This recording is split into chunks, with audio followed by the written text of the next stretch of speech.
Welcome to Practical Changemakers, a carbon positive story. I'd like to acknowledge that we're broadcasting to you today on Wajak Noongar Boodja and to pay my respects to elders past, present and emerging. My name is Louise Tarrier and I'm the CEO of Carbon Positive Australia. Our mission is to empower and encourage everyone in Australia to take action that revitalises and improves the health of landscapes and communities. We do this through our carefully selected Australian tree planting projects and by providing inspiring education programs. We plant trees to offset carbon emissions, connect communities, and encourage everyone to make climate healthy choices that go beyond being carbon neutral. Our planting benefits nature, the community, and the wider well-being of all of our regions. Through our work, we get to talk to and spend time with people who are working for the health of our environment every single day. These practical change makers and leaders don't often make the headlines, but the work that they do is vital in our changing world. It's my pleasure to introduce some of them to you and for you to hear more about their work and to be inspired and to find out ways you can also become a practical change maker. My guests today are Duncan Ritchie and Catherine Patterson.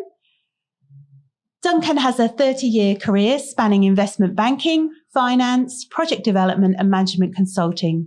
He's worked extensively with businesses, governments and multilateral and bilateral development agencies, advising on investing in clean energy, infrastructure and a low carbon economy. He's also authored white papers addressing barriers to private sector investment and catalysing investment in clean energy and low carbon technologies in developing countries. Duncan is the CEO of Presidio, a climate data platform providing trusted climate insights. Welcome, Duncan. Thank you, Louise. I also have with me Catherine Patterson. Catherine has been with Carbon Positive Australia for 7 years and has been involved in most aspects of the charity at some point, from planting trees to developing systems. She currently looks after our business and community partnerships, and Catherine is an Al Gore climate reality leader, tree hugger and pragmatist. She helps businesses with practical strategies to lower their carbon footprint, as well as getting into details such as the carbon footprint of a cup of coffee. So a very warm welcome to you both. Duncan, I'd like to start with you. And I know when we talked about Presidio, we had a conversation prior to this, that you spoke to me about how you kind of got awakened to climate issues. So would you be able to tell us a little bit more about yourself, Presidio, and what you up to climate? Sure. So as you mentioned, I came from an investment banking background, and around about 2007, I did some work with the Asian Development Bank, in fact, looking at how we could increase investment into low carbon infrastructure in Asia, because a lot of investment was going into, coal and gas plants, for example.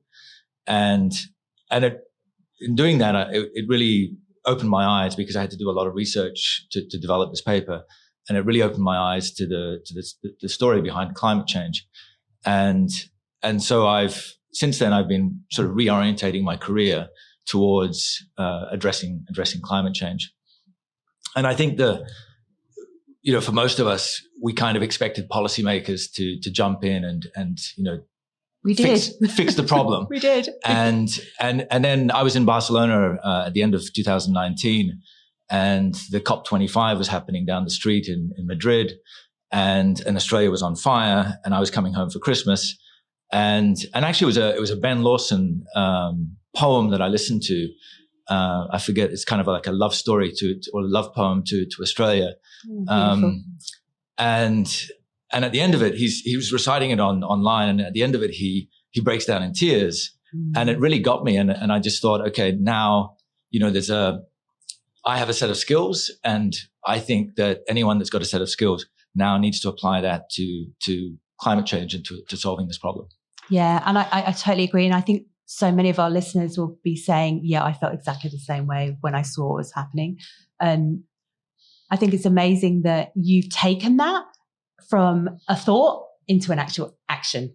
So that's it's a funny story, because in fact, my original idea was I'd write a paper and send it out into the world, and somebody would pick it up and solve the problem. But of course, when I showed it to my friends, they said, yeah, but mate, you've got to, you've got to do it. So so here I am. And it's quite a recognition, isn't it? When you go, oh my gosh, actually it's me. I've got to do that. I'm the one who actually has to take the action. So tell us a little bit more about the action that you took with Presidio itself. What is Presidio?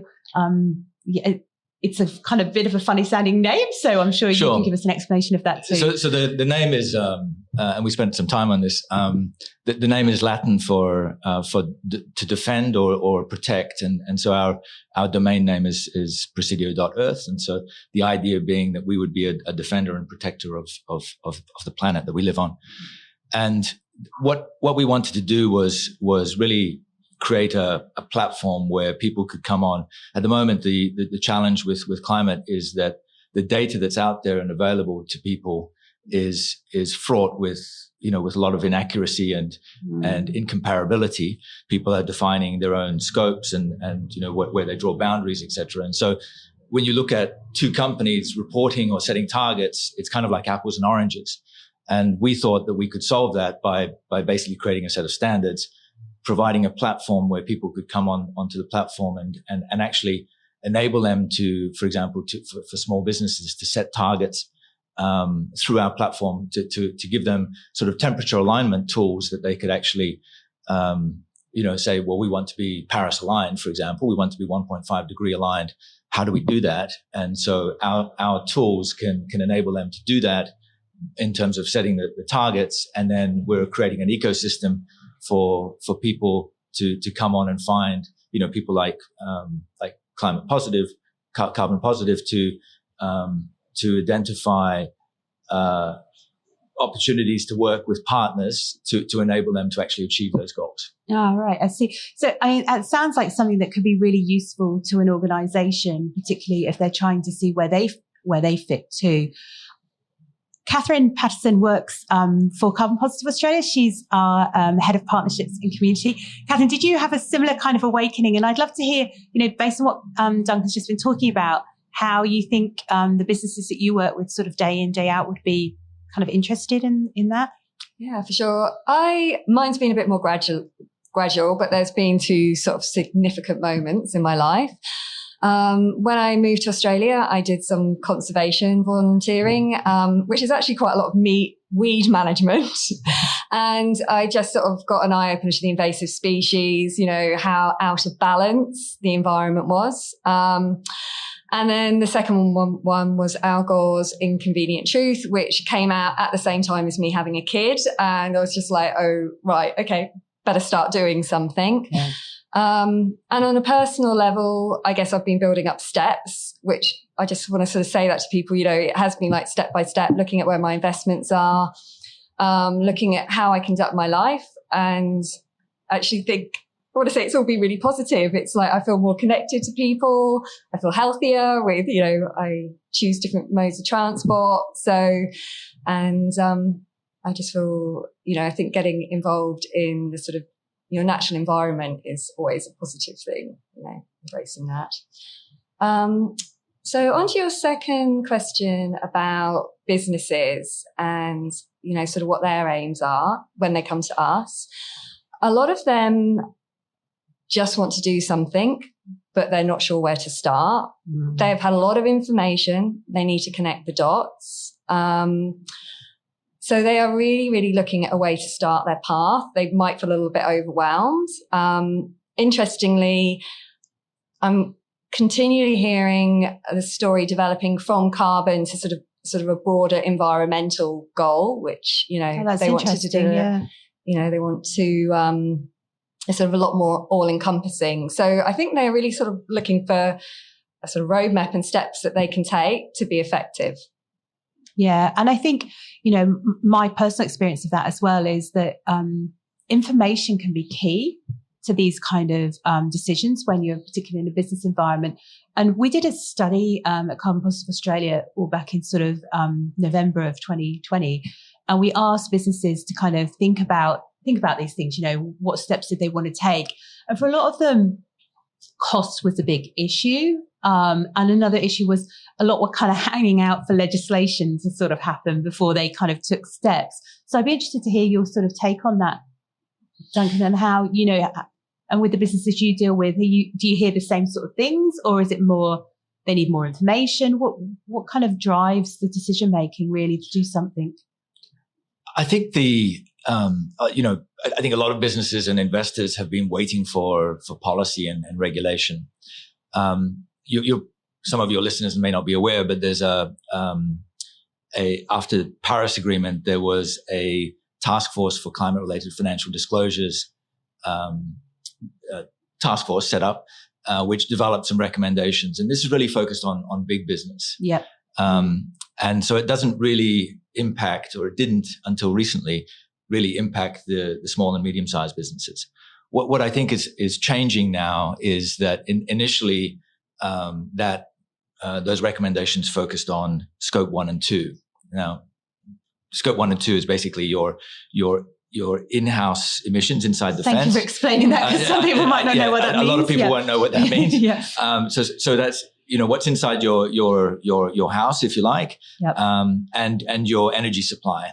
And what was missing was what's called scope 3 emissions or value chain emistions. So that's your sort of supply chain, how you maybe bring things into your waste, business. Sort of life cycle for the product and supply chains and also downstream as well in terms of disposal and waste as well. Okay, yeah. So it's kind of all encompassing. Makes sense. And actually 75% plus of emissions for the average company are in scope 3. And so leaving that off the tray, if you like, for the TCFD wasn't really very helpful. But now that it's been, the TCFD did an update on a consultation recently, and they're going to update their recommendations to include scope 3. And what that means, if you think about, the global business community as a pyramid, with the sort of top tier being the big companies, the listed companies, etc. What that means is that these guys are now going to be having to report and set targets, not just on scope 1 and 2, but on the full value chain of their products. And presumably they'll then push that down through their supply chain to the medium and smaller businesses. Precisely. Exactly. Precisely. Yeah, so it'll flow down the pyramid to those SME businesses as well. And so while the and then that will inform also regulation. So those recommendations that the TCFD has developed are starting to be embedded into listing requirements for companies, and also in regulation for reporting, etc. So New Zealand has adopted it. The UK is looking at it. Switzerland is looking at it. And so it's increasingly not going to be voluntary for those, top tier companies. It'll start to be mandatory because of regulation. And then that will, as you said, flow down the pyramid to the SMEs. And so the opportunity, I think, for small and medium sized companies, and I call it an opportunity. I'm glad that you call it an opportunity, because I think it actually is, isn't it? Absolutely. It's to be able to get ahead of the game, really, in terms of your competitors. Yeah, absolutely. It's about, for any business, you've got to have your eyesight on the horizon and look at what storms are coming. Yep. And then you can navigate the business environment based on that vision. And this is a storm that's coming.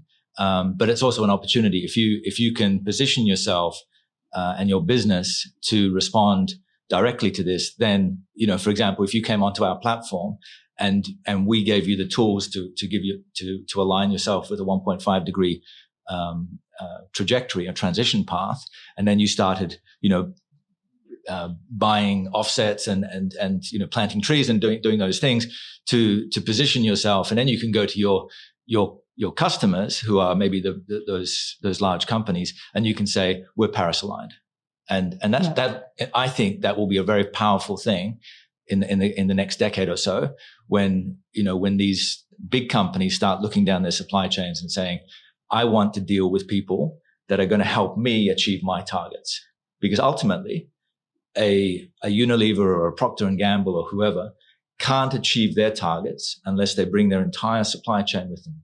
Exactly. And I think that's one of the heartening things, isn't it, about hearing sort of in the news most days, a lot of these larger companies setting targets. But I'm also, I'm a bit of a skeptic. There's a reality. And, I know it's a bit like politicians. Sometimes you're only in office for a very short period of time. And so, even now, 2030, although it's not that far away, can still feel like kind of quite a long way away. And so can 2050 even more so. Do you think there is an element of that sort of pushing it down the line, or do you think it's real, these kind of targets, and that the organisations that are setting them, we should be congratulating them basically because they are kind of making the move? I think it's. I think a lot of these organisations are scrambling. There's, that they can see the sea change in the market, and they can see their consumers and their customers and their investors and their lenders. They all want action. All of their stakeholders want action on climate change. And a lot of them are just, saying, okay, get the media department, get the communications department, draft a statement, and send something out, and without really, really thinking through, the implications of that. And as you say, a lot of it is certainly some greenwashing in there, where people are kind of just pushing it down the track and saying, the next CEO or the CEO in 4 CEOs' time can deal with this. But what's going to happen is that, and one of the things, so we've written some kind of a principles document around how we do our ratings. And what we're trying to do is encourage people to set short, medium, and long-term targets. Yeah. So it's not just about, getting net zero in 2050 or 2040 or whatever the time frame is, but it's actually because, this is not, you don't wake up on the 31st of December in 2049 and say, tomorrow we're going to be net zero. It doesn't happen that way. I was going to say, I think a little bit more planning is required, I'd imagine. Absolutely. And so the idea that we are trying to instill in businesses is set a roadmap, set a strategy, and then work at that every day until it's achieved, because it is, it will take energy and effort and work and partnerships. A lot of this, I think, is particularly when you're talking about, that value chain. It's about building partnerships with your suppliers, with your transporters. Everybody in your ecosystem has to get on board with this, and we think that's a real opportunity for building partnerships. Yeah, and I'm going to ask Catherine, because Catherine speaks to a lot of these sort of small and medium-sized businesses on a day-to-day sort of basis. What are you kind of hearing from them? Are they doing it out of sort of what's their rationale for wanting to? It's mixed. I even feel the greenwashing is leading to good places, because it's having, they start with the greenwashing and then it becomes sort of more integrated. In their reporting, they have to improve their processes. A lot of the organizations I speak to, though, their knowledge level is actually a little bit under this. There might be confusion about what's carbon neutral, what is net zero. And I'm just going to say, being carbon neutral is actually sort of looking retrospectively at what you've done. Yep. And, sort of getting your baselines, looking forward and creating your road, becoming your road to net zero is looking forward. And as Duncan said, creating your roadmap. So, people are coming, in most cases, I feel there's people genuinely want to do something now. They genuinely want to do something, but they just don't know the first steps. Perhaps going to sort of Duncan's level, some of the organizations I speak with just, I think that's sort of a longer term goal, and they're not even, it's not quite on their horizon. But as I said, these can be really small companies. It's a massive resource. It's not just financial for them. It's a massive, it is a resource to start doing the calculations and integrating it. But there's a real willingness. And that's really heartening, because there is actually nothing currently saying that small organizations have to do these kind of things. So do you think it's a consumer sentiment that's perhaps driving that? Yes and no. We've got mums and dads businesses as well, that, they want to do something. I think, people kind of realize as well, as they said, they're seeing the future, not just for the environment, but they see that they are better placed in the marketplace, in the future, if they start doing it now. I'm actually going to do like a little plug for us in terms of, because when we talk to small businesses and what we offer, that we do offer this free carbon calculator. Yeah. And it's a really great starting point. It's not your end point, but it's a really great starting point to look at what goes into your carbon footprint. And it predominantly is looking at your scope 1 and 2, like your direct emissions. Yeah. But it's a starting point. And from there, you can start building on it towards being net zero. And moving into sort of Duncan's area. And more that sort of forward planning. So yes. Going away from just doing it retrospectively, looking about how I'm going to plan for the future and how I'm going to get to a point where, I am in a net zero situation. Yeah, because I think the key is just get started, once you start looking about it, you soon start learning about it. And doing a carbon footprint calculator is a really great way to start. And I suppose cost came up as the big thing, and I suppose as putting myself in the seat of a business, leader and thinking, I've got lots of things I need to sort of sort out in my business. Is this going to cost me, is my bottom line going to suffer basically Sure. So our approach, and this was part of the reason for creating a data platform, was we wanted to, in a sense, democratize climate action, because I think for a lot of large businesses, they just go out and they hire a consultant. They come in and they spend $100,000 or $150,000, and of course, small businesses can't afford that. And there are a lot of tools actually out there like yours that can help you calculate, especially on the scope 1 and 2. And there's quite a bit of movement in the market out there for that. But what we thought the missing piece in the market was that scope 3. Yep. And so what, in addition to providing tools to develop that transition pathway, our focus is really on that scope 3 and, getting suppliers onto the platform and actually reporting through the platform so you can actually get granular data on your scope 3, whether you're a big business or a small business. So ideally, if I was sort of using your app as a business owner, I would be able to say, I've done my scope 1, my scope 2. I need to now look at my scope 3. I use these particular companies throughout my supply chain. I would go on your app, I'd look, and you would be able to tell me where they were on their journey. Is that? Yeah. Is that so the thesis is that they would. So as a small business, let's say you've got 20 suppliers. You would come onto our app. Yep. And you would invite your suppliers onto our platform. I see. And so the platform operates kind of like an ecosystem. Yep. And so the idea then is that those suppliers then subscribe to the platform and channel their information through the platform. And ultimately that enables you then to aggregate the data on their on your suppliers. So you've then got your scope 1, your scope 2, and your scope 3, and it actually enable you then to meet your targets.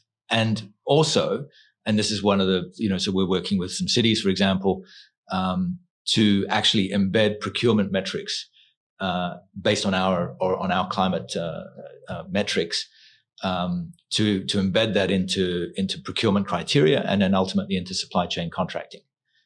So you can actually then transition. So, and this is those larger companies and cities and governments, et cetera, will want to transition their supply chains to align with their own net zero targets. So is there a cost for the individual organization in becoming part of that sort of ecosystem? Of course there is. Yeah. Unfortunately, I mean, we'd love to do this for free, but of course, we have to build a platform and that is expensive. and then we have to hire, lots of analysts to actually go through and process data. So, but we tried to keep the cost. So the basic standard sort of what we call impact data service that we provide is about $1,000 US, so about 1,300. Which is probably a lot Australian less dollars. money than if you had to call in consultants or whatever to do your Absolutely, scope 3 yeah. emissions for you. Yeah. Yeah. So that's the basic level. So that gives you the impact. And then there's a little bit of incremental cost to get that scope 3 supply chain on top of that. So in terms, I mean, obviously once an organization's kind of gone through this process, I mean, Catherine, speak to us about what's the kind of next steps in terms of reduction and then obviously offsetting those emissions so that you are retrospectively either carbon neutral or even climate or carbon positive if you're going, beyond the game. What's the next sort of steps and how does that work? Obviously, I think it's to begin, as I said in my previously, first of all, start calculating, because you might not be able to do it all at once in terms of the full calculation. That's where you should be aiming. as Duncan said earlier, it's really creating a roadmap. And, that will look different in different organizations of different size. The next step, obviously, to be carbon neutral, you calculate and then you offset the emissions that you've created. And I'm taking it back to quite a sort of fundamental level, because some people may know, some know. You are only carbon neutral for the period that you have calculated and offset. That's interesting to know, because people don't necessarily know that, do they? No. And it should be a reoccurring practice. From calculating your footprint, you've got your baseline, so you continue to measure and you continue to reduce. Offsetting is obviously our organisation does offsetting through reforestation projects, which have a high focus on native restoration. For me, if you're going to look at offsetting or investing in anything, look at what it's delivering, look at the values, and are they aligned to you and what you need. I've sort of looked, Duncan, you're very much offset in the area that you are creating the missions. Is that right? So we encourage people to, or encourage businesses to really, look at that abatement sort of cost curve, if you like. And there are a lot of opportunities, and I think this is, important for small businesses as well, that there are actually a lot of opportunities to do projects that, like energy efficiency projects and resource efficiency projects that can actually benefit the company, longer term, make it more resilient and efficient. And our view on offsets is that they're an important part of the equation. But as you said, there's a lot of what's the right word here? The offset market has a poor history, let's say. And so it's really important that you work with, people like yourselves that have high quality offsets that are, focused on biodiversity. And we see a lot of companies, and some of them are in the ASX that, buy the cheapest offsets available, Malaysian biogas projects or Philippine solar projects, etc. And our view is that a lot of those offsets are not really, they're not additional and they don't fulfill that additionality criteria. And so it's really, really important that people look at what they're buying if they're looking at offsets. And I think that's where transparency is really important, isn't it? I think I absolutely agree with that. Transparency in this market is everything. Understanding actually what is being delivered through the offset that you're buying. I mean, certainly in terms of our offsets, they're in Australia. So if you're an Australian organisation, you'll be having an impact in your own local, environment, whether it's helping in regional or remote areas, in terms of biodiversity loss, clearing. So I think, you're absolutely right. For people to look at it in a more holistic way is always a really good kind of way to begin. Absolutely.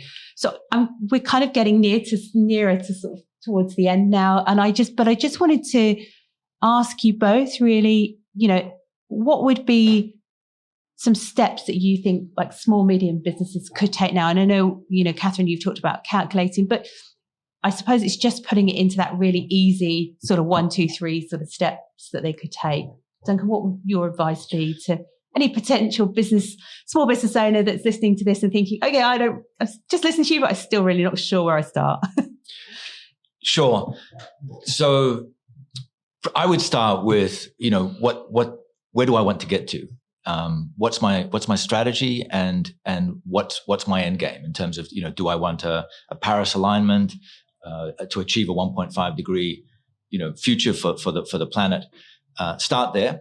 And then from that, you've got your destination, then develop, as Catherine was saying, develop the roadmap, and then think about how you're going to go about that path. And as I mentioned before, the opportunity to look at some early wins in the area of energy efficiency, how you do your lighting, just easy stuff like that. And there are companies that can come in, energy service companies that can come in and actually pay for that for you. And so there's no, immediate cost to you. Yeah. And that's a real big opportunity for a lot of small businesses that don't have the financial wherewithal they can actually get someone else to finance it. And there is a lot of funding available for these kind of projects. So I think that would be where I start, and then look at the opportunities for offsetting the remainder, and then gradually as you move forward, identify those projects across time that you can work on. Yeah, and I think that's sound advice. I mean, having a clear kind of vision, isn't it, of where it is you want to get to begin with, is always really, really key. Because with that, I mean, it's kind of business 101, isn't it? In a way, you kind of, if you don't have the vision, then you can't create what you want. So absolutely, and so it's really about, as you say, visioning and positioning your business for the future. And this is the kind of business.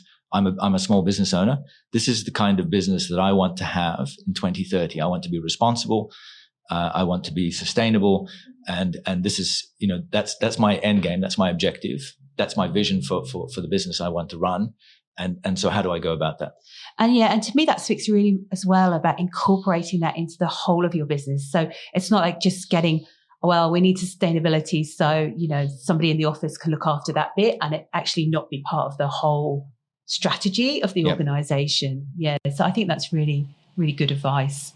Catherine, have you got anything you can add to that, really? Not really. I think you've summed it up. It's have your vision and pick the low-hanging fruit first, to start, and then build on it.